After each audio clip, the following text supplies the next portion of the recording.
கர்த்தருடைய பரிசுத்த நாமத்திற்கு மகிமை உண்டாகட்டும். 63வது சங்கீதத்தினுடைய தலைப்பை நாம் பார்த்தால், தாவீது பாடின யூதாவில் வனாந்தரத்தில் இருக்கையில் பாடின சங்கீதம். இதனுடைய பின்னணி எங்கே நாம் வாசிக்கலாம் என்று சொன்னால், தாவீது ராஜாவாக அபிஷேகம் பண்ணின பிறகு சவுலினால் துரத்தப்படும் போது ஒவ்வொரு பகுதிகளிலும் அவர் மறைந்து ஒளிந்து தன்னை ஒளித்துக் கொண்டிருக்கிறதை நாம் பார்க்கலாம். அந்த சமயத்திலே தாவீது யாரை அதிகமாய் நாடினார் என்றால், கர்த்தருடைய பிரசன்னத்தையும் கர்த்தருடைய வார்த்தையையும் அதிகமாக நாடினதை நாம் பார்க்கலாம். இந்த சங்கீதத்தினுடைய முதல் வசனத்தை பாருங்கள். தேவனே, நீர் என்னுடைய தேவன், அதிகாலமே உம்மை தேடுகிறேன். என்னுடைய ஆத்துமா எப்படி இருக்கிறது என்றால், வறண்டதும் விடாய்த்ததும் தண்ணீரற்றதுமான நிலத்திலே என் ஆத்துமா உம்மேல் தாகமாய் இருக்கிறது. தாவீதினுடைய வாஞ்சையை நீங்கள் பார்த்தீர்கள் என்று சொன்னால், துயரமான சூழ்நிலையிலே கர்த்தரை அவர் நாடி அவருடைய பிரசன்னத்தை வாஞ்சிக்கிறதை நாம் பார்க்கலாம். இந்த சங்கீதம் பொதுவாக நமக்கு எல்லாருக்கும் பரிச்சயமான ஒரு சங்கீதம் தான்.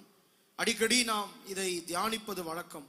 ஆனால் இதை நான் எதனோடு ஒப்பிட விரும்புகிறேன் என்று சொன்னால், 2-3 வாரங்களாக நாம் பார்க்கிறது, ஆண்டவருடைய வசனத்தின் மேல் ஒரு வாஞ்சையும் விருப்பமும் நமக்கு வேண்டும். கர்த்தருடைய வார்த்தையின் மேல் ஒரு அலாதி பிரியம் நமக்கு வேண்டும் என்பதை நாம் பார்த்து வருகிறோம். புதிய ஆண்டிலும் சரி, அந்த ஆராதனையிலும் சரி, கடந்த வாரத்திலும் சரி, நடந்த கன்வென்ஷன் கூட்டத்தில் கூட டாக்டர் ரெபேக்கா ஜோதி அவர்கள் பேசின முதல் செய்தியிலேயே வசனத்தின் பஞ்சத்தை குறித்து பேசினார்கள். வசன பஞ்சம் எப்பொழுது நேரிடும்? தேவ ஜனங்கள் வசனத்தின் மேலே ஒரு விருப்பம் இல்லை என்றால், அதனாலே நமக்கு வேண்டிய வசனத்தை மாத்திரம், வேண்டிய சத்தியத்தை மாத்திரம் நாம் எடுத்துக்கொள்கிறோம். அதுதான் இந்த கடைசி காலத்திலே நடக்கிறதான ஒரு அகோரமான சம்பவம் என்று நான் சொல்லுவேன். எனக்கு வசனத்தை பிடித்ததினாலே அல்லது வசனம் எனக்கு அதன் மேல் பிரியமாய் இருப்பதனால மாத்திரம் இந்த காரியத்தை நான் உங்கள் மேல் திணிக்காமல், நான் எதை ஒப்பிட விரும்புகிறேன் என்றால், ஆண்டவருடைய சமூகத்திலே ஜெபித்து நான் இதை தான் பேச வேண்டுமா என்று கேட்கும் பொழுது ஆண்டவர் தன்னுடைய வார்த்தையினால் என்னை நிரப்பினதினால் இந்த வார்த்தையை சபைக்கு சொல்லுகிறேன். தாவீதினுடைய இருதயம் அந்த இடத்திலே பார்க்கும் பொழுது 5வது வசனத்தை பாருங்கள்.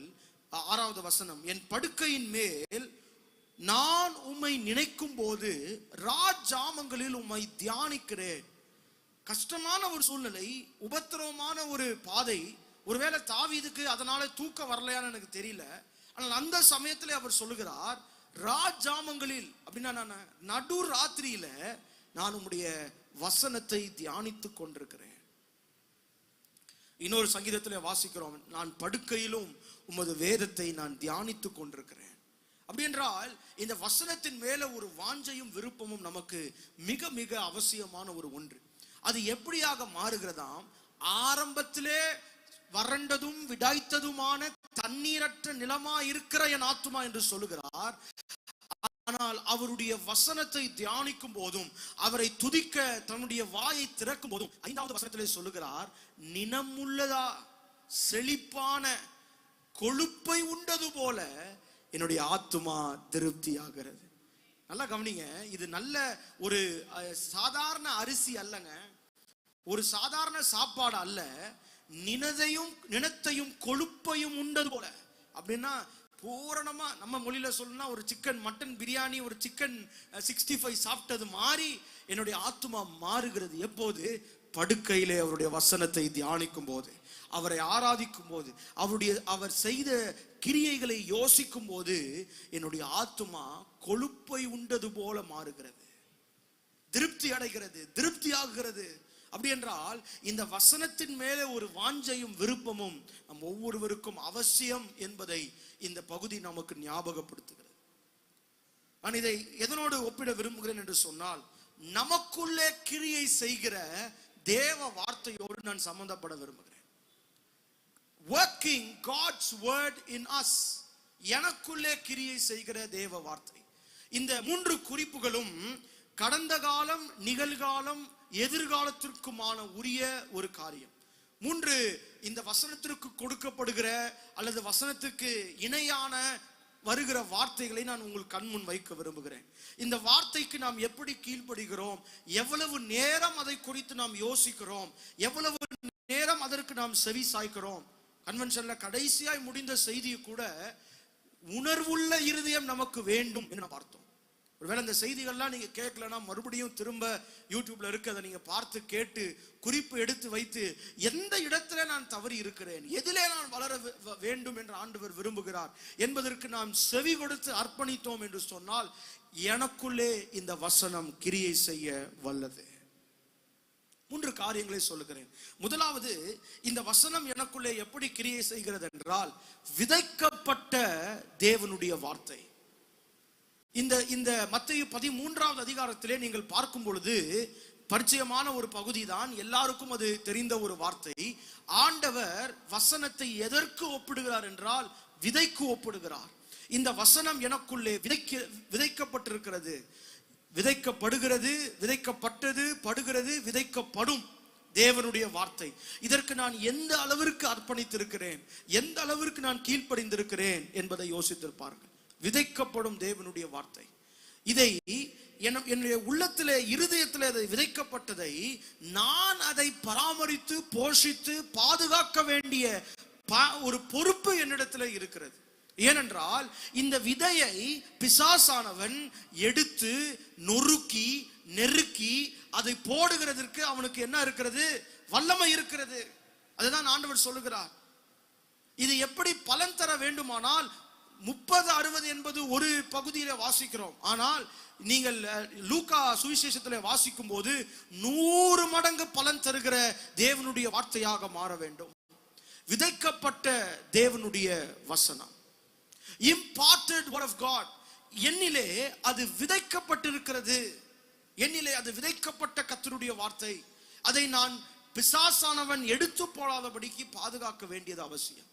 இரண்டாவது நான் சொல்லுவேன், இந்த வசனம் என்பது பிரசங்கிக்கப்பட்ட கர்த்தருடைய வார்த்தை, instructed word of God.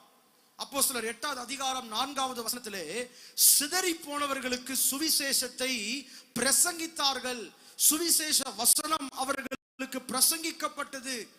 பலிபீடத்திலிருந்து எத்தனை ஆண்டவருடைய வார்த்தைகள், எத்தனை தேவதாசர்கள் மூலமாய் நமக்கு வந்திருக்கிறது. அந்த பிரசங்கிக்கப்பட்ட வார்த்தைகளை நான் யோசித்து பார்க்கிறேனா? நான் அதை நினைத்து பார்க்கிறேனா? நான் அதை செயல்படுத்த முயற்சி செய்கிறேனா என்பதை யோசித்து பாருங்கள். It is an instructed word of God. என்னிலே அது கிரியை செய்வதற்கு நான் அதற்கு வழி கொடுத்திருக்கிறேனா என்பதை யோசித்து பாருங்கள்.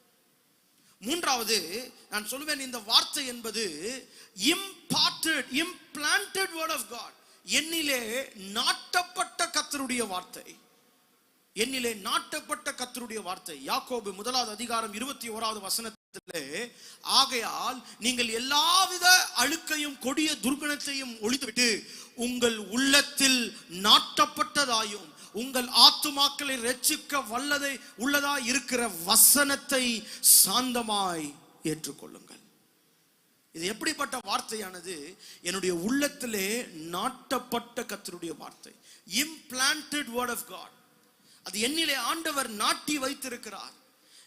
நான் அந்த வசனத்தினாலே நாட்டப்பட்டிருக்கும் போது, டேவிட் மெசேஜோடு அதை நான் இணைக்க விரும்புகிறேன்.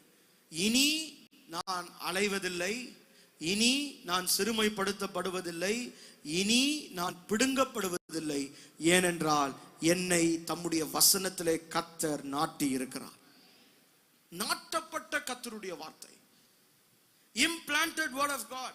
இதை நான் பாருங்க, நான் சொன்னேன், இது முக்காலங்களுக்கும் உரிகிறது. கடந்த காலத்திலே ஆண்டவர் என்னுடைய இருதயத்திலே வசனத்தை, அந்த வார்த்தையில நம்ம நல்லா வாசிக்கிறோம், உள்ளத்திலே நாட்டப்பட்ட கர்த்தருடைய வார்த்தை. வெளியிலே அல்லங்க, தெருக்களிலே அல்ல, வீதிகளிலே அல்ல, என்னுடைய உள்ளத்திலே கர்த்தர் தம்முடைய வசனத்தை நாட்டி இருக்கிறார். அந்த வசனத்தை நான் யோசித்து, தாவீது சொல்லுகிறது போல, ஆண்டவரே ராஜாமங்களில் நான் உம்முடைய வசனத்தை தியானிக்கிறேன்.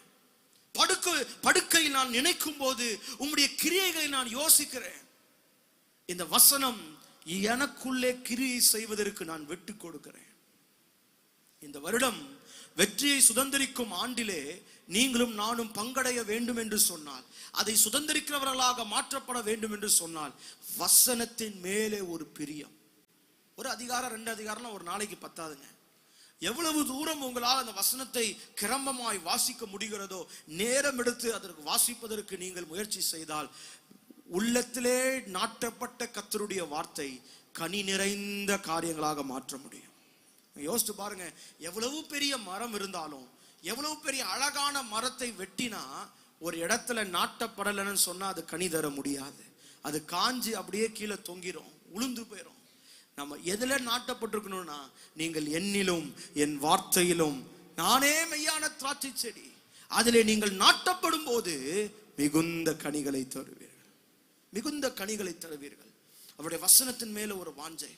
இன்றைக்கு இந்த ஆராதனை நான் எப்படி நடத்த விரும்புகிறேன் என்று சொன்னால், ஒரு அர்ப்பணிப்பின் ஆராதனையாக நான் ஆண்டவருடைய சமூகத்தில் நடத்த விரும்புகிறேன்.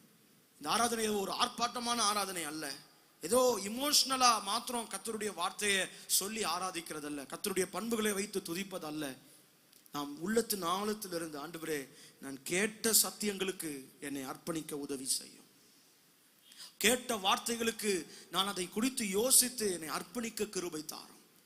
இனியும் இந்த பலிபீடத்திலிருந்து ஆண்டவர் பல தேவதாசர்களை கொண்டு பேச முடியும் அவரால்.